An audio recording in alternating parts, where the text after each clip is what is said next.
Welcome back, guys, to yet another Honda NAVI video.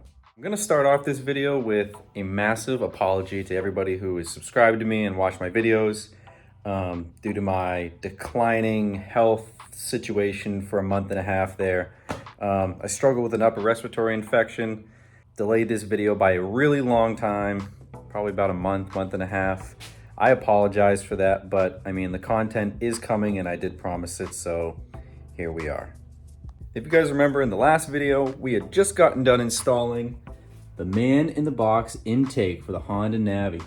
In my opinion, this is the cleanest, the sleekest, and the best airbox tube system, or technically airbox delete, from the Honda NAVI that is out there right now. This is the best, it's the sleekest, it comes in a few colors, and the positioning of it is just absolutely unbelievable. It's superb. And it is hands down my favorite of all time, actually. With an intake and an exhaust, we have Yoshimura's mini series on this, custom blacked out. You got to do something with the carburetor. You can't just go ahead and lift up that. There she is, sitting right in there. I had the motor out in this about a few months ago. I blew an exhaust stud and I took this whole motor out. I don't recommend taking the whole motor out because it is an absolute pain in the butt, but I'm going to show you a pretty easy way to access your carburetor and do all the tuning you need to do without going into absolute la-la land to get to the carburetor. But without further ado, you guys know what time it is. Let's get right into this video. I'm going to try to explain everything I can with the knowledge that I have. It should be pretty simple. I've already spend some time tuning this bad boy, and that has a Kian FCR carburetor, probably the most complex carburetor to ever be produced ever on a motorcycle, ATV, dirt bike. And I managed to conquer that one, so this little tiny Mikuni Kian, I don't know what it is, probably Mikuni, it shouldn't be an issue. So let's go ahead and begin. So one thing people don't realize is this is actually all one thing. There's a single pivot down there, and this whole back section piece is its own thing. So it's separate from everything else. So what you can do to actually free up a little bit of space to access those carb bolts to take it off is take your shock off. Don't take it off fully, but I'm going to go ahead and impact that bolt out. I don't recommend impacting if you can save time, but you take that bolt out, and what it's going to do is it's physically going to lower your bike down. So I have it resting on these blocks, and now it's just about, I don't know, 2.5 inches lower, and that gives you pretty comfortable clearance to actually get to those manifold bolts. So another thing you're going to want to do after you go ahead and drop that down, you don't have to do that, but it certainly allows for a lot more space between this upper piece and, like, look how much we dropped. Like, that's crazy. So it's definitely going to make it a lot easier.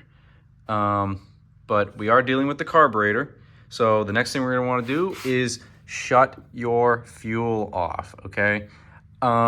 For anybody who is new to these bikes, I don't know why this is such a difficult thing to do, but the fuel should be sideways if it's going to be off, okay? This is called a petcock or a fuel switch.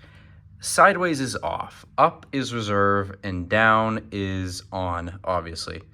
So you're going to want to turn this sideways. Or if you don't want to touch this lever, you could go ahead and pinch off this line if you really wanted to, but it's such a hassle to have to do that. So just turn it off with the petcock, please. Another thing you're going to want to do is physically empty that carburetor float bowl. There is a vent hose located right here. You see how it's kind of wet? These carburetors like to leak. It looks like oil. It is not oil. It's viscous like oil, but gasoline stays viscous when it builds up. It is not oil. It's gasoline. The drain for it is actually located underneath this sheath. You see that little flathead down in there? You're gonna reach a screwdriver right here, flathead screwdriver, and you're gonna access that float drain, And as soon as you turn that lefty-loosey, this drain is gonna start leaking out, which is why I have a bottle to drain it into. If you use a red Solo cup, we all know gasoline is going to eat right through that. So once you reach underneath there, crack that bad boy open.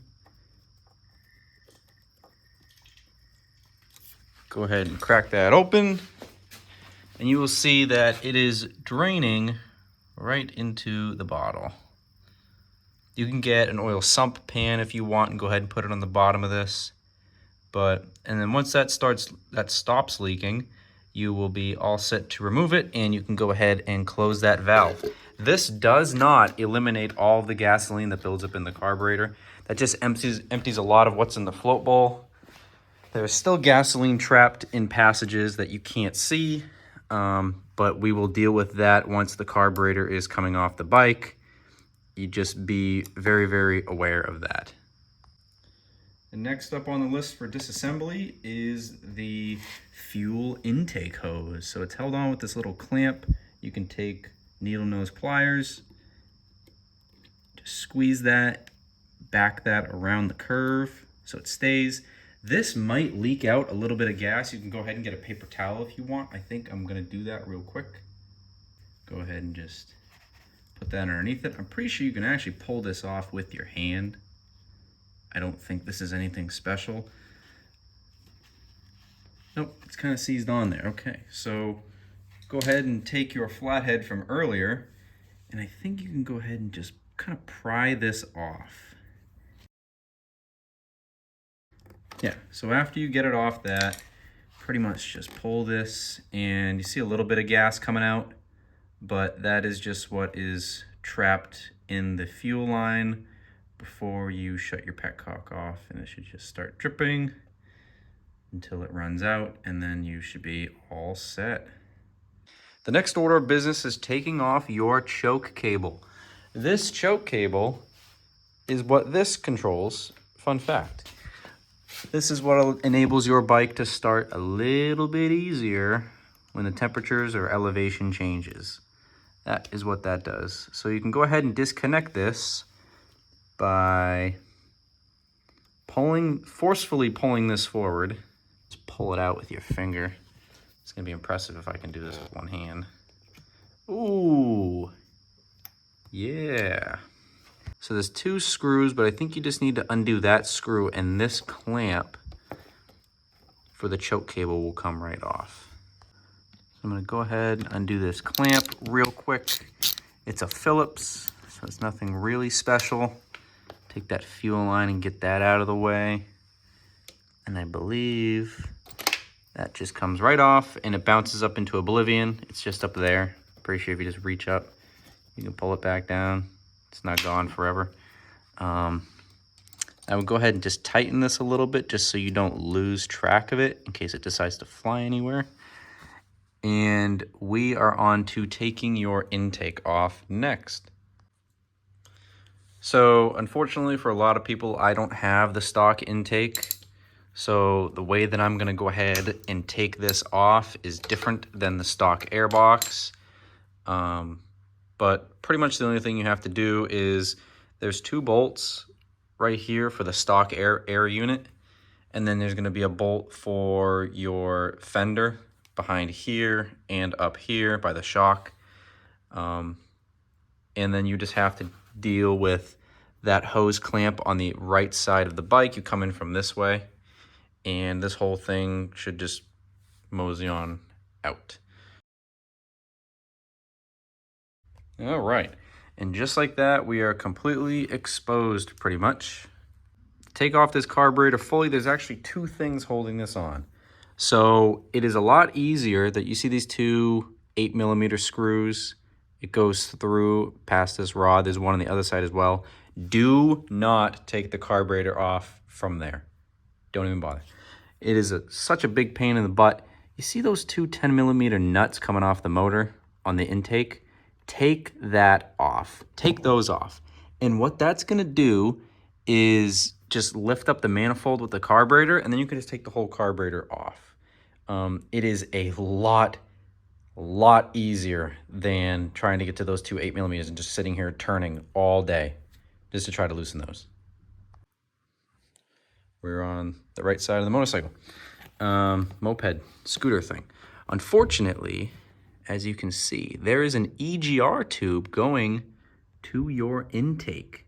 That is going to need to be taken off as well, but that's just a minor setback.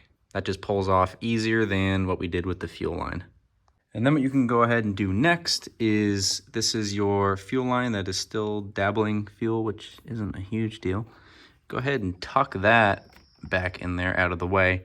And if you have one of these crankcase breather swaps, actually pull this off. Not off, but pull it up off of the seated plastic and push that down, because what's that going to do is it's going to enable a little bit more room to stick a 10mm into that intake manifold and take the whole dang thing off. Let's see if she fits. Oh, she does fit. Yeah, but that's the issue though, is it's already hand loose now. So I can go ahead and just stick my fingers in there and just loosen it by my hand. Okay, so we're gonna have to go ahead and get that one that's really deep in there loose. You can do it from the other side. It's a little bit easier just to do it from the same side, because then you're not having to go back and forth. And they are off. So the next thing you can do is wiggle this off. Okay. So I am pleased to announce that the carburetor is out. I am not pleased to announce that I had to take, don't lose this by the way, this goes in between that and that. Don't lose that. That's your intake manifold, O-ring and everything. And I am not pleased to announce that I had to take the throttle assembly off. But all this is, and I'll show it to you, is this sits down in a certain set of grooves inside that top chamber, the one that sticks out going to the right. That one right there, you see the threads on it? This part just unscrews. It's on a bearing or a bushing, and it just screws. So just loosen it until it comes off and pull it up into the motorcycle, and life will be good. So I'm gonna go ahead and take this over to the workbench and we will work on it. But good mechanical practice 101 won't let me run away without blocking this intake port, so no debris enters it, and everything else can kind of just sit exactly how it is. And we will go ahead and take this, you can actually feel the gas still in it, over to the workbench.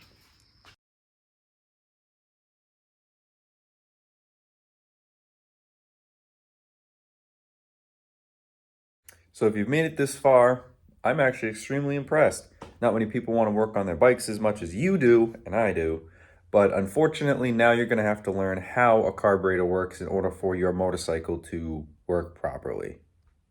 My extremely jank drawing of Honda NAVI, I'm going to go ahead and explain just exactly what this carburetor actually does, so that everybody who doesn't know can actually understand what is happening. So you have your rear wheel, CVT cover, your seat, fuel tank, storage box, front wheel, you have your fork, and there are not much of forks on this bike, and your handlebars. So your carburetor is located down here on this bike. It may not be located down here on every bike you come across, but it's usually down here on scooters because the motor is part of the swing arm. So you have your intake, which is what this bad boy is. When you have an air box, it is extremely restricted compared to this. So this is the stock airbox unit, as you can tell. That is the intake running tube that goes into your carburetor, kind of where that one goes. This breathability compared to this, literally the air has to go around, because this would be on the left side of your motorcycle. It would go around and get sucked into this little 2.5-inch hole, and then it goes down here into the filter to go through this hose and into the carburetor. That is extremely restrictive as you can tell. When this is running, you get a bunch of air going directly into it. Underneath it, the air that goes around it also gets pulled into it as well sometimes. And it is much less restricted, which means you have a lot more airflow going into your carburetor. So you want to run an open intake, huh? Well, anything other than the stock air box is going to be a lot less restrictive, and you're going to get a lot more air feeding into your carburetor. Unfortunately, that also means that the mixture settings for the carburetor, how it was set up for the factory air box and factory exhaust, is now going to be thrown off because you have a lot more air coming in, but the similar fuel supply going into the carburetor. So you have a lot more air compared to your fuel, and that oftentimes makes you run a little bit lean, which is not exactly a good thing. So you have an aftermarket intake, haven't jetted the carburetor yet, and you don't have an aftermarket exhaust. We have here on my father's NAVI the stock exhaust system. It's all one piece directly from the header, and it's just weld. The canister is welded on, and it goes to the side of your motor right there. It goes through all of this baffling in this massive Coke bottle of a jug of a muffler, through that hole just barely big enough for my pointer finger. That is extremely restrictive. The difference between this exhaust and my Yoshi pipe is that stock exhausts, factory exhausts, have no packing in them. So if you look at this inlet, it is a lot bigger. That doesn't look right. The stock exhausts have this thing called tunneling, and it's to prevent people from having to replace any type of packing in their muffler. This has packing in it. I will be replacing it, probably never, because I don't really care. But you can replace it anyways. Packing is a fiberglass kind of like sleeve that baffles the sound a little bit. Obviously, this is incredibly loud. I mean, people coming from stock exhaust and stuff are going to think this is incredibly loud. That exhaust is ear-piercing at 130 decibels, but the stock exhausts are supposed to be noise ordinance and pollutant control. These aren't, so they're a lot less restrictive. I actually have a spark arrestor in there, but if I didn't and I took this end cap off, it would just be a straight through system. Unlike that exhaust, which when it comes in, it goes through a bunch of tunneling before it exits for your exhaust. So here comes the question, the tell-all question that I see on the forums, either on Facebook or Reddit or anywhere for that matter. Oh, well, I threw off the mixture with the intake, but what if I get an exhaust? That means it evens out, right? No, you just made it even worse because you have more air coming in, the carburetor can't deal with it, and now you're having more gas come out the exhaust. Really, you got an intake and made it, all right, well, your bike's definitely not going to run right. You might be able to drive it, but it's not going to run correctly on a dyno scale. And then you threw an exhaust on it, or maybe you're even running it just wide open headers, which isn't good for your valve back pressure. And it doesn't even anything out. Your carb is still messed up, and it's actually going to be a lot worse. On this bike, the way that this is set up with the factory settings, your quarter throttle response is terrible. It bogs so bad, it hesitates, and a bog is a lean issue. So you have your gas. Put your gas in the gas tank. Turn your fuel valve on, and there is that line that travels the bike and goes into your float bowl. This is your float bowl. This is your float. What this controls, and if you can see right there, when this float bowl lifts up, it pulls a plunger. And what that does is when this is mounted on, and there's fuel entering this, fuel enters and pushes this float bowl up until it stops. And the reason it stops is because that's your float height.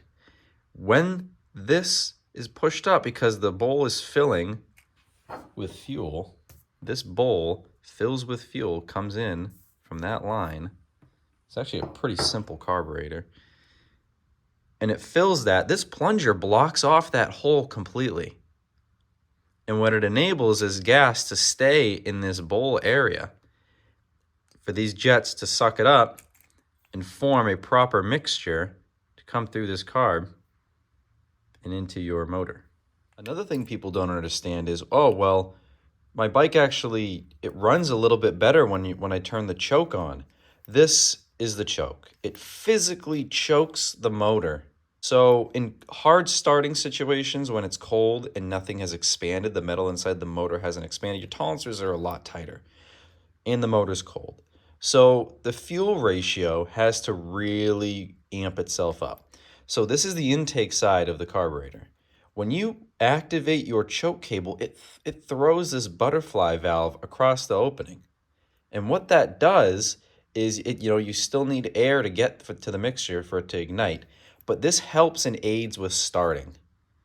Because what you're doing is when you close this valve, there's not a whole bunch of air getting through, and there's a whole ton of fuel still being pulled up from the float bowl and just dumped into your combustion chamber through your valve. So that aids in starting, and that's why the bike idles a lot higher, because you're actually feeding it more fuel for it to idle higher. If you turn your choke on and you notice that your throttle response gets a little bit better, and when you take it off, it kind of falls on its face, that is because you need more fuel. You can't just run it with the choke like this or like this or like this. The choke needs to work. The motor needs to work the way it's designed to. The carburetor needs to work the way it's designed to. So you got to go ahead and rejet. And as you can see, it's not very difficult to take this carburetor off. And in the long run, and for your motor's sake, it is completely worth it. We are on to my favorite diagram of all time. I followed this diagram when I was trying to jet that Key FCR carburetor. This is pretty much for a Key FCR carburetor. You have your straight diameter and your throttle cutaway valve and all that stuff. But all we really need to worry about here, and I don't even know if this has an adjustable needle, but clip position, needle taper, air fuel screw, and your main jet. But the two that we're going to be worrying about right now is just these two on the bottom. So this is your throttle opening. From idle to about quarter, maybe you could call that 2/6, like a third of the way. Your air screw / slow jet, it's technically a fuel screw on this bike, controls this throttle positioning. So when you crank that throttle all the way open, that's wide open. When you let off halfway, it's half open. And when you let off like pretty much just barely idling, that's an eighth. And then obviously when the throttle is completely closed properly, that is idle. So you have your technically fuel screw. This is, I don't know why it says air screw. That would be for a two-stroke.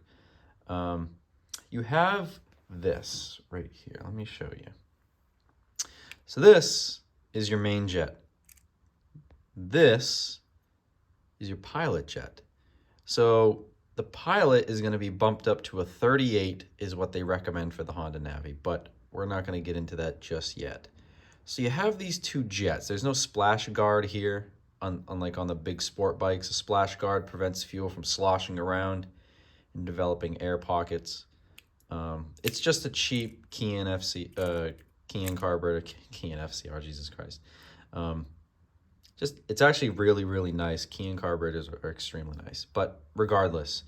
So you have your air screw slow jet. So this is your slow jet right there.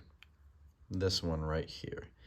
And the screw that they're talking about is not your idle speed screw, but rather your Welch plug D-ring screw. I don't know why Honda decided to do that, make it a D-ring. That is terrible. I actually have a tool for adjusting this. I ordered it from Motion Pro, so I will be using that. This is your idle speed screw. If your bike isn't running correctly and they're talking about adjusting your fuel screw, technically, this is your idle screw. In the motor world, this is like when you're talking like mechanic vocabulary, this is your idle screw. This is your idle speed screw. They do two different things is what they do. They do two different things.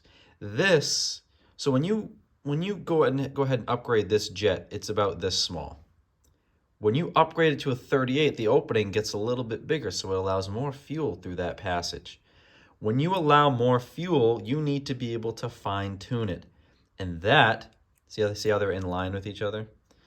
That is where this comes into play. When you adjust this, when you put the tool down there, it turns just like this screw, this Phillips screw. When you tighten it, it restricts this. So if I can go ahead, actually I can kind of show you here. So pretend this is your jet opening right here. That's the jet.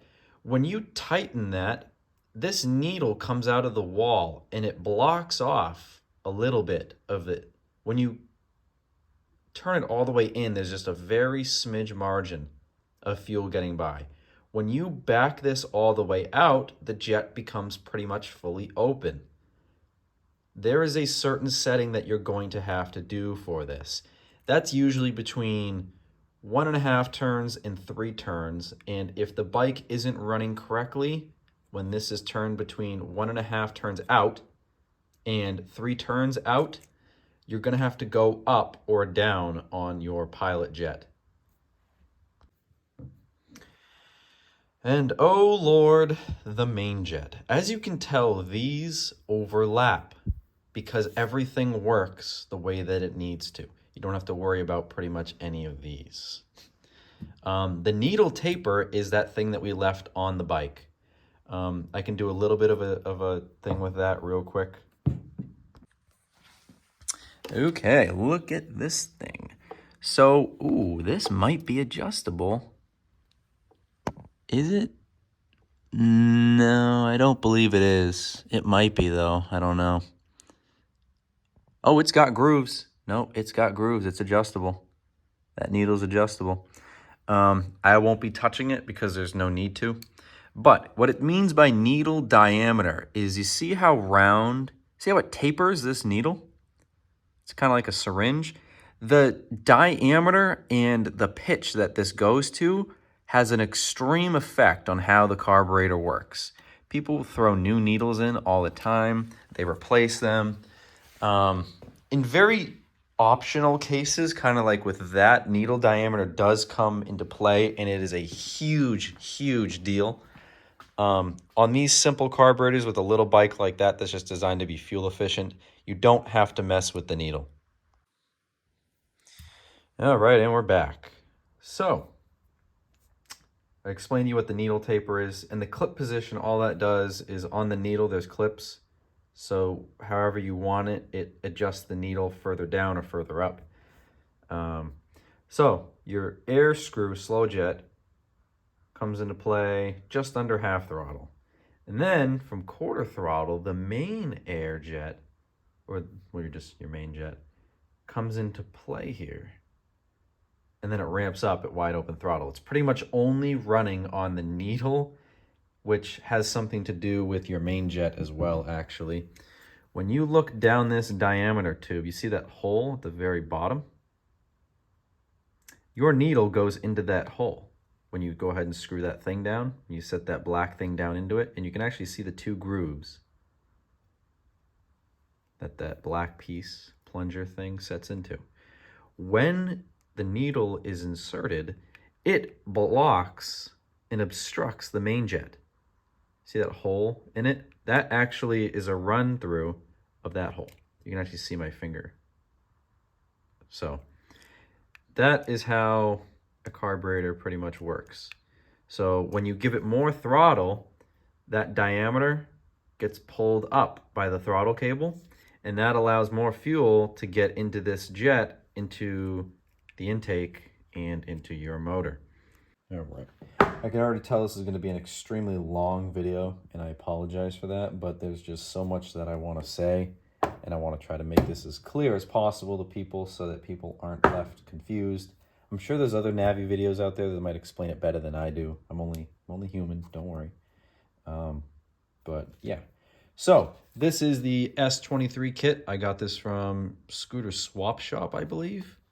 They send a 38 Pilot. That's the only thing that you need to really do with the pilot, and there is your pilot right there. So we will go ahead and unscrew that. So that's, isn't it? Yeah. See how long that is? You didn't expect it to be that long, huh?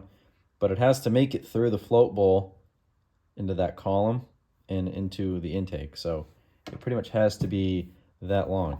And then you get your main jet, which is right here. It's a flathead again with an adjustable hex top actually, which I'm gonna go ahead and take that off.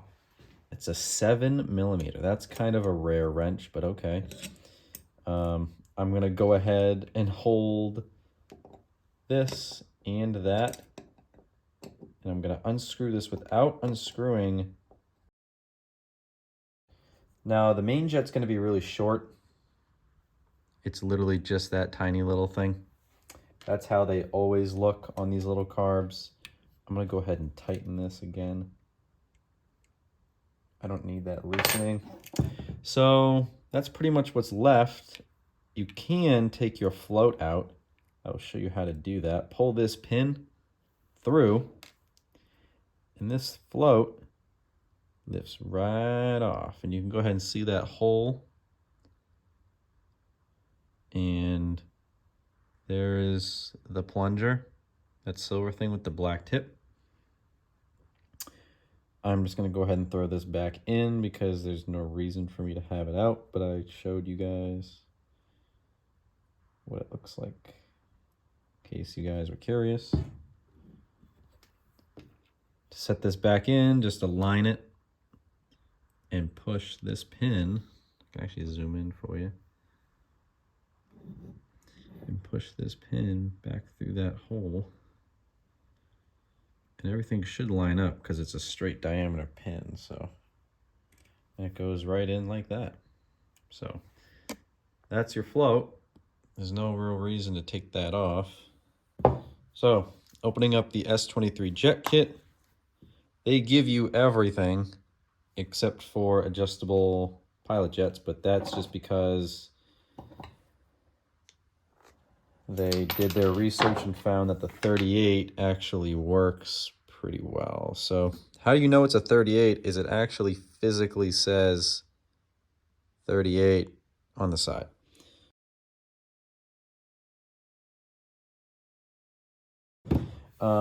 Here comes the tricky part. So you have all these jets, and they're designed for different elevation and different heat areas and stuff like that, different temperatures. 90 right there. It says it on the side. There's absolutely no way I'm going to be able to get you to focus on that, but it says it on the side of the jet. So that's a 90. We're about halfway through that spectrum right there. I'm going to get it started by my hand, and then I'm going to tighten this.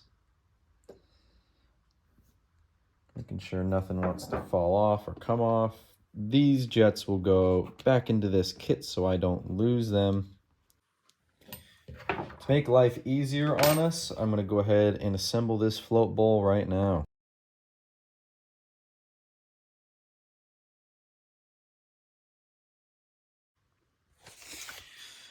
All right, coming over here to my father's NAVI, just so I go ahead and, oh, look how clean everything is, wow. So there's your choke cable, remember, took that off. There is your idle speed screw, and there is your Welch plug, that little brass thing next to your idle speed adjuster screw. So Welch plugs are a little bit of a pain in the butt to have to drill out, but it is possible. You can drill them out. I obviously did it on mine. I took a drill bit just smaller than the size of that and was able to drill that out successfully with no problems. And also, if I go ahead and take this, I think this works in there. Yeah, it does. Cool. So that fits right in there. This is from Motion Pro. I don't remember how much it is, but it is actually a de-adjustment thing, and that works absolutely perfectly in there. So that will turn that with ease. And yeah, so I just wanted to explain the Welch plug because you probably are going to have to adjust that. So we will see.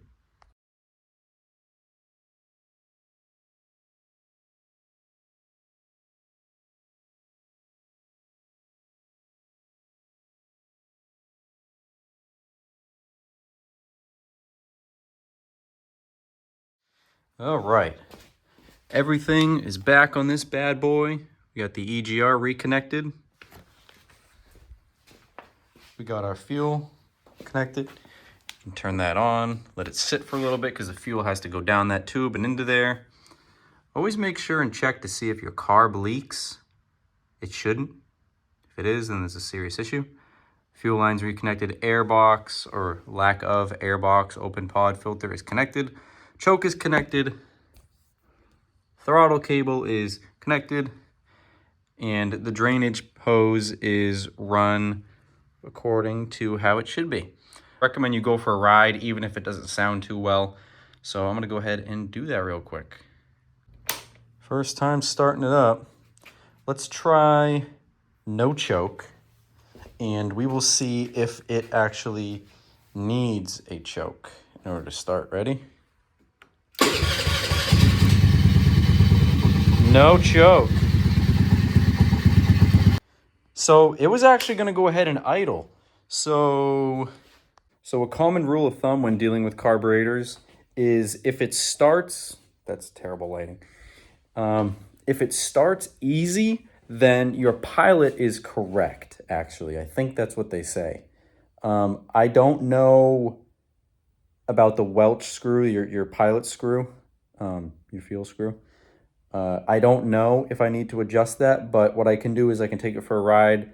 Once you fully warm the bike up and see how it's acting when it's fully warmed up, that's what matters. It doesn't matter when it's on a center stand or it's at idle. You know, it needs to have a load. The bike needs to be under load. That's what matters when you're driving it. That how it acts up and how it performs when you're operating it. When you're on the gas, complete stop at a stoplight, that's what matters. So I'm gonna go ahead and rip this for a second and I will be back. All right, fully warmed up, wide open throttle, no bogging. And the bog at quarter throttle is gone.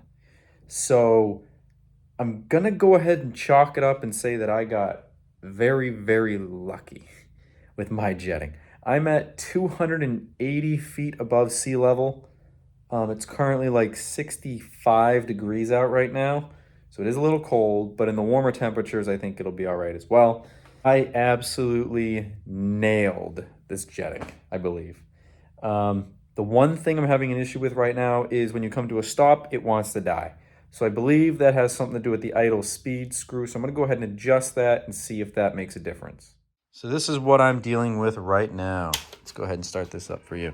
Ignore my loud fan bulb thing. I will be changing that soon.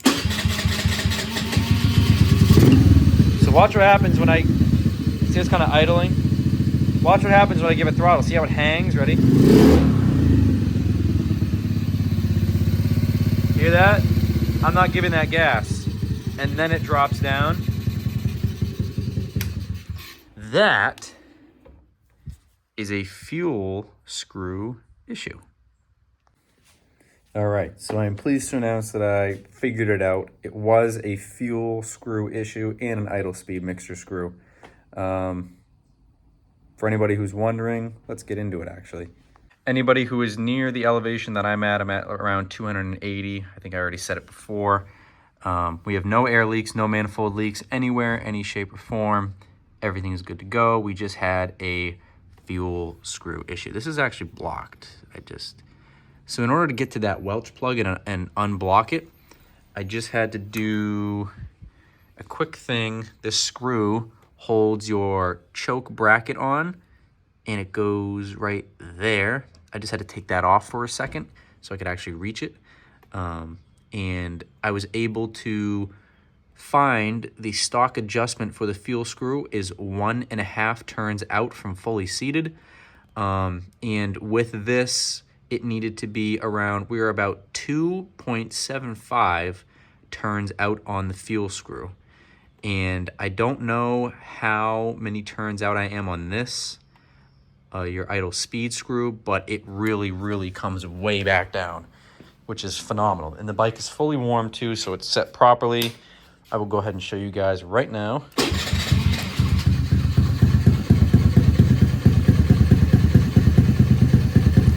So let's go ahead and give her.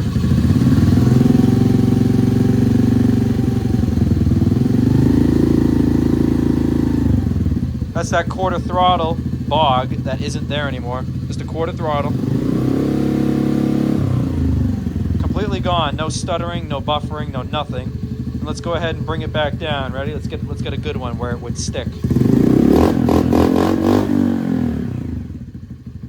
Right back down. Even foot braking it too, but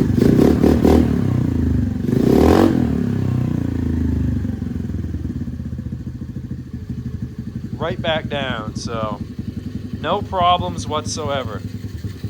That is how you tune anything, actually, not just a Honda NAVI, but that's how you tune a Honda NAVI. Thank you guys for watching. I don't know if I'm going to end the video here. I probably have a lot more to explain. It is really, really coming together. I have so many more cosmetic mods coming for it. I do have to get into the CVT. I've been so excited to do that. I've just been so like in awe with making this thing look different than anybody else's. People already love it, but it's only going to get better from here. I'm so sorry this video took so long to get out. There was also a lot of editing probably to do with this video. I shot a lot, tried to fit as much information as I could in. You guys are loving it. I've been getting all your notifications even when I was sick. But I'm here for you guys as you guys are here for me. I appreciate absolutely everything. I'm going to keep pumping these videos out. Winter is coming. I don't know what I'm going to do for winter. Maybe like a little build or something. Maybe a build on my father's NAVI. Who knows? Leave a comment down below if you guys actually want to go ahead and see that. I've already started doing stuff to his bike. But yeah, I really, really appreciate you guys sticking around. I'm gaining new subscribers literally every week. So I'm just going to go ahead and keep it rolling. And you guys are absolutely loving it. Giving you guys some good ideas. All the freaking gears in my head are turning. And you guys are loving it. So I appreciate you guys 100%, just like you guys appreciate me. We got more videos coming in the future. Stay tuned. Leave a like, subscribe, share this to your buddies. And I'm hoping this was a good enough video for you guys to follow along with. I hope I explained everything good enough. Do my best to try to respond to you guys. I actually still have a little bit of post-nasal drip from my respiratory infection, but I'm slowly getting over it. Again, I appreciate you guys. And thanks for watching. Peace.